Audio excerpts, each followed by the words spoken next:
CM Revanth Reddy మహిళలపై చేసిన అనుచిత వ్యాఖ్యల్ని వెంటనే తీసుకోవాలని షేర్లింగంపల్లి బీఆర్ఎస్ పార్టీ నాయకులు కార్యకర్తలు మియాపూర్ చౌరస్తా వద్ద ఉద్రిక్త వాతావరణంలో పెద్ద ఎత్తున ధర్నా కొనసాగించారు. ఈ సందర్భంగా వివేకానంద నగర్ డివిజన్ కార్పొరేటర్ రోజా రంగారావు, గచ్చిబౌలి డివిజన్ మాజీ కార్పొరేటర్ సాయిబాబాలు మాట్లాడుతూ తెలంగాణ రాష్ట్ర ముఖ్యమంత్రి రేవంత్ రెడ్డి ఒక గౌరవప్రదమైన ముఖ్యమంత్రి స్థానంలో ఉండి మహిళలపై అనుచిత వ్యాఖ్యలు చేస్తూ కించపరచడం సబబు కాదని, నిండు సభలో ఉండి అక్కడ ప్రతి విషయం రికార్డ్ అవుతుందని తెలిసి కూడా ఒక మహిళపై దిగజారి మాట్లాడడం సరికాదని వెంటనే క్షమాపణ చెప్పాలని డిమాండ్ చేస్తున్నామని తెలియజేశారు. అనంతరం మియాపూర్ పోలీసులు ధర్నా చేస్తున్న వారిని అరెస్టు చేసి మియాపూర్ పోలీస్ స్టేషన్కి తరలించారు.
ముఖ్యమంత్రి వెంటనే రాజీనామా చేయాలి.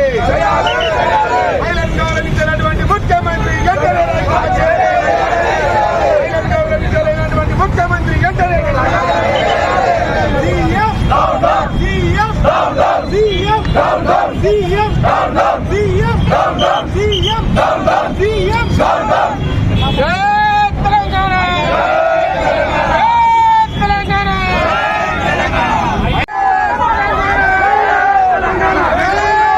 తెలంగాణ